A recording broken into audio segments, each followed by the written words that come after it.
first time out now. Same set, of course, of Harry Webb. Maxi Weinzierl and Luke Varley, row 2. Peter Betzel and Oliver Myers, row 3. Yuri Foreman and Max Aitken, row 4. Max Aitken driving with very, very nasty friction burns on his arm. That, not a karting injury, fell off his pedal cycle in the paddock. There you go. Finland driver Nicholas Tihonen is on row 5 with Dutchman Bas de Laat. The Mexican, how often do we say that in England? The Mexican driver, Alfredo Zabalza, is on row 6 with the former champion, Dutchman Joey van Splunteren. Ludwig Morin, another of the Swedes, on row 7 with British newcomer Luke Knott joining him in 14th place. Frenchman Antoine Bouton on row 8 with Japanese driver Masaomi Kanda. And the grid being completed by another Japanese driver, the very unfortunate Ryo Hiruka. Unfortunate because he wasn't able to set a single lap time in qualifying practice going out on the opening lap. So, well, that's not strictly true. He posted a time that was 2.5 times slower than the next slowest driver as he just trundled round. So, Harry Webb, the reigning European and world junior champion at Rotax level. Connor Jupp, the very, very impressive British driver who's making his mark in this series for sure. It's a 9-lap race. And calling this one the first of the afternoon, my colleague Chris Hartley. Thanks very much, Ken. Yeah, we got 2 race winners on the front row of the grid here because Harry Webb won his first heat earlier on this morning. Connor Jupp won his heat just before lunch.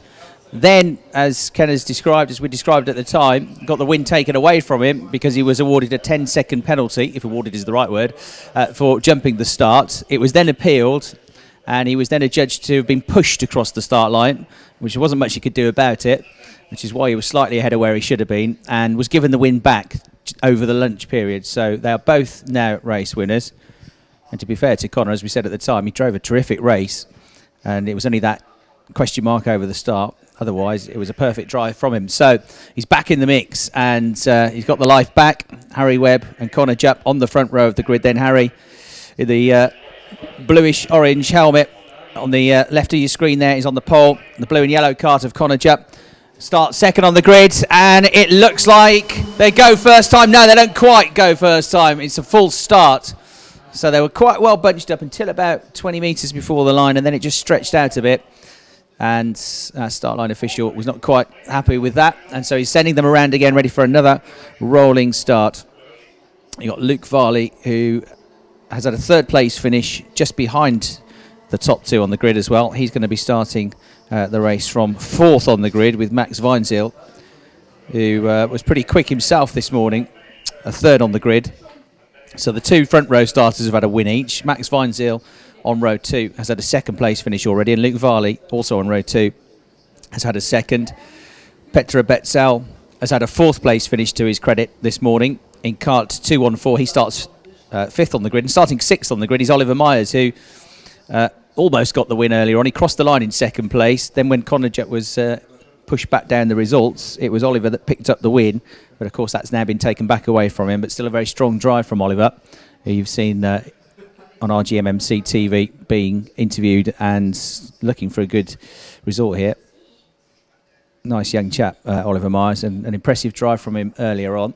He's in the mix, that's for sure, this weekend, and in this category, really hard to pick a winner in this early stage because we've had 7, 8, 9 karts and drivers, all with impressive performances. Right then, they're coming round to the penultimate corner, ready for the start of the race, the rolling start. The sun's starting to break through now, the clouds. It's been an overcast morning, but the temperature really going up in the last hour or so. It's getting quite warm now, quite a stiff breeze, and we're ready for the start of the race here. Is it going to be a clean start?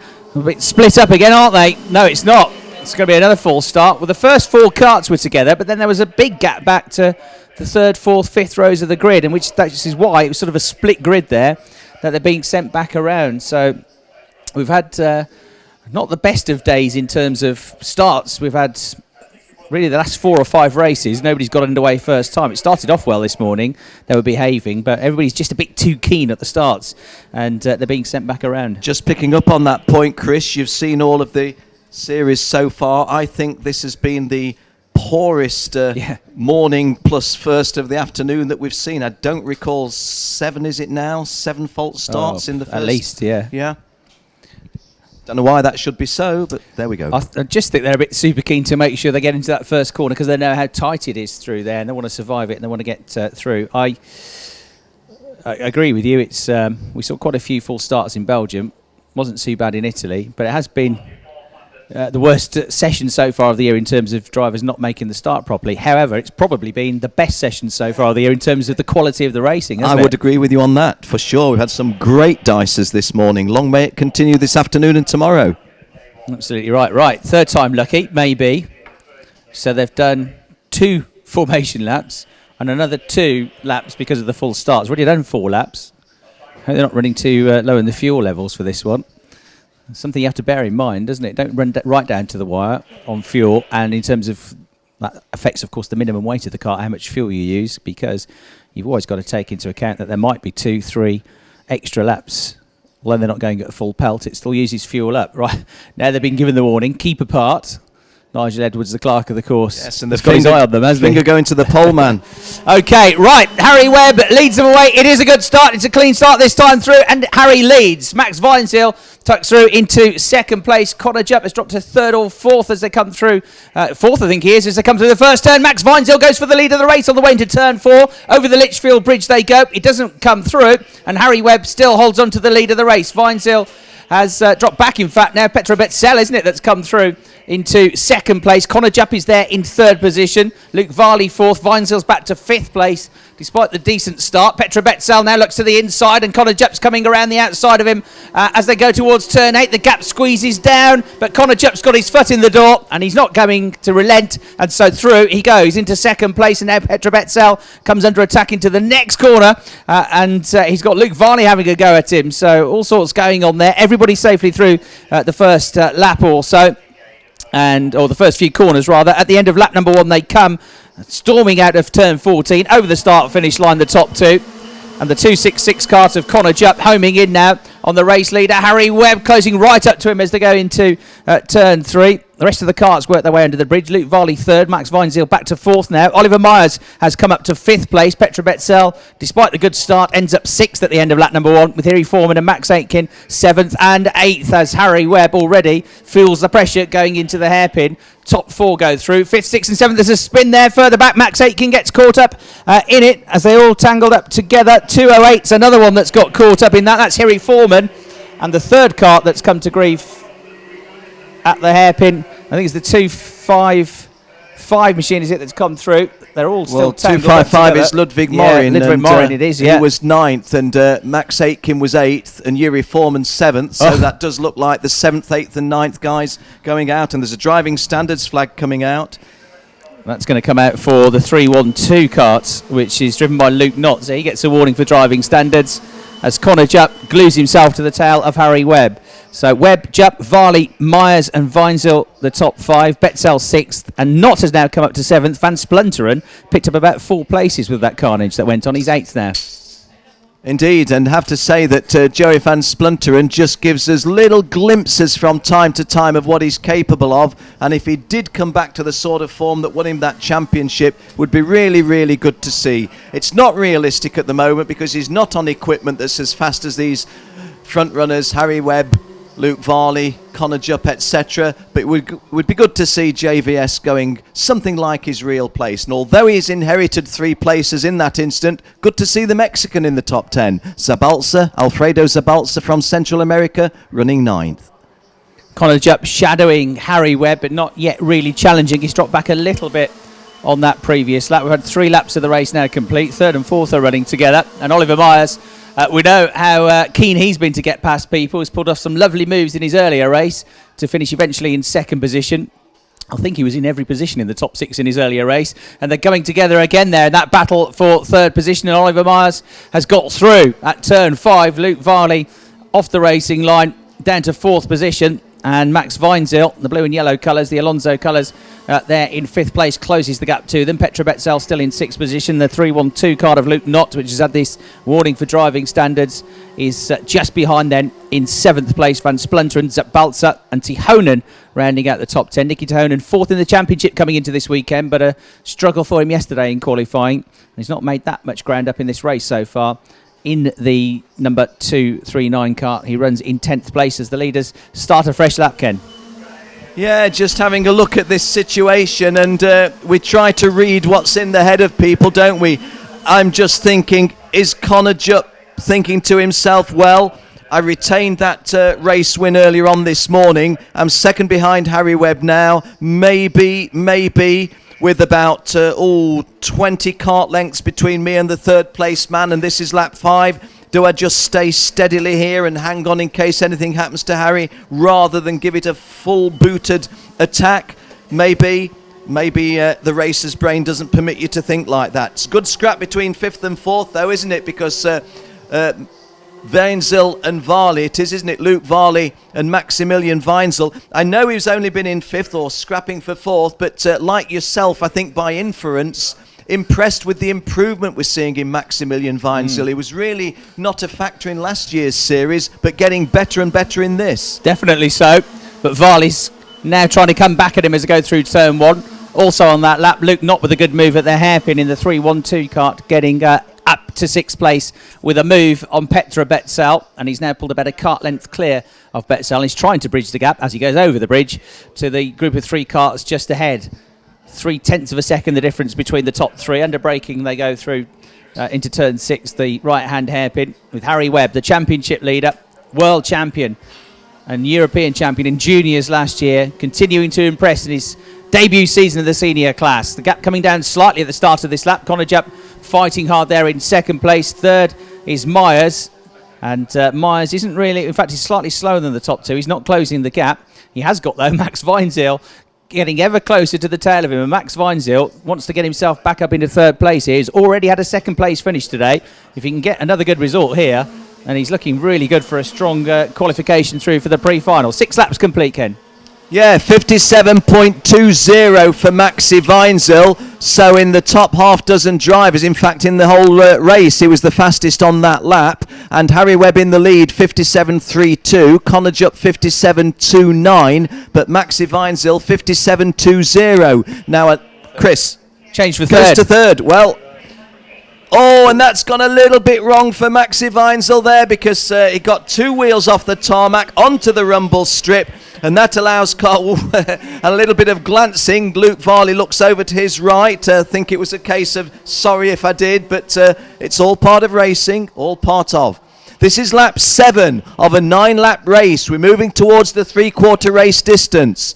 Confirmation on screen that Maxi Weinzierl has got that fastest lap, but up front doesn't look as if Connor Jupp's quicker lapping of Harry Webb as it was achieving much of a result, and now the naked eye is telling us that Harry Webb is widening that gap, as indeed the transponder story. 0.476 in favour of Harry, and you'll know that I'm not going to make predictions, but I do say that Harry Webb, with just 1.5 laps remaining, is in a very healthy position, 0.47 to the good, but one mistake and Connor Jupp is close enough to punish him.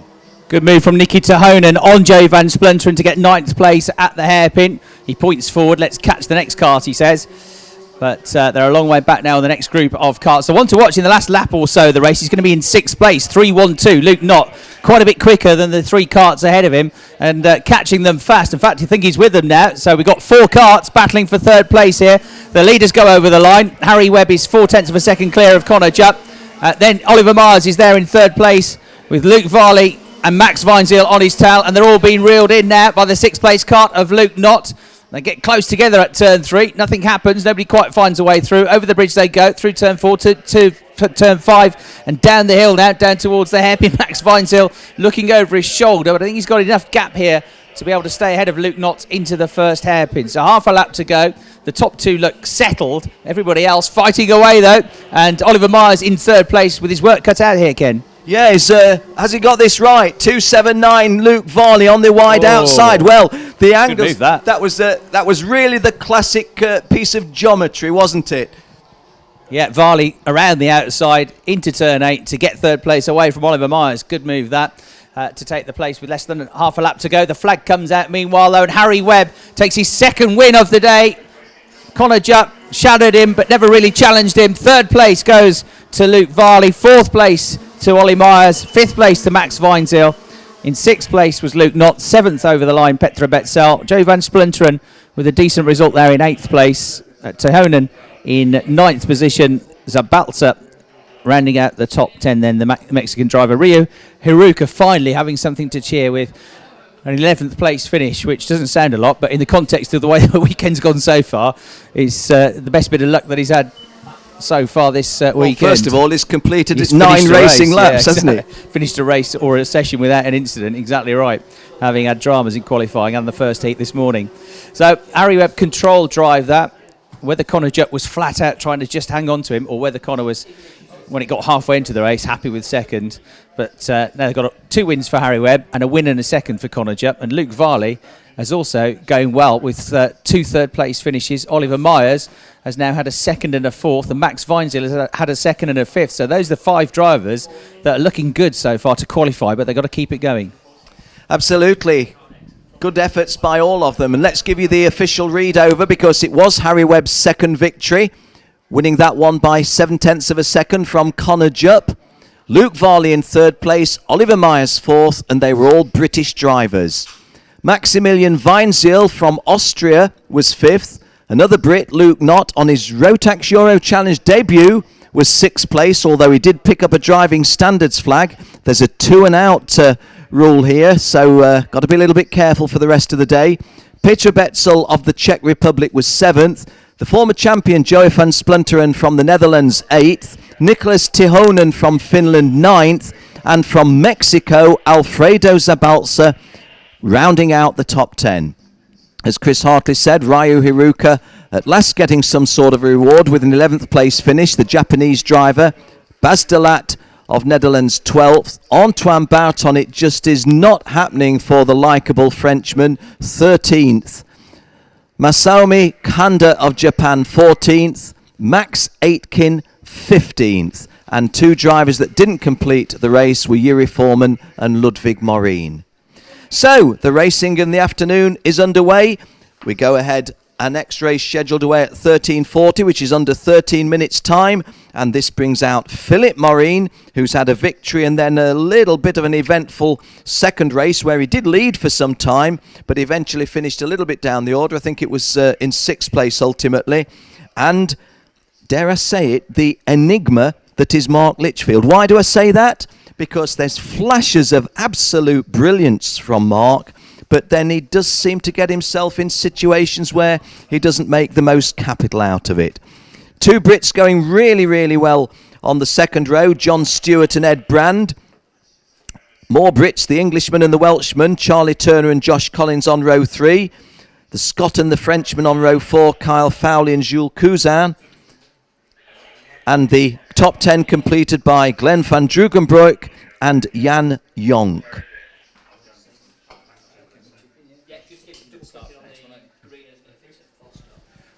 So far in the seniors, we have had a race win for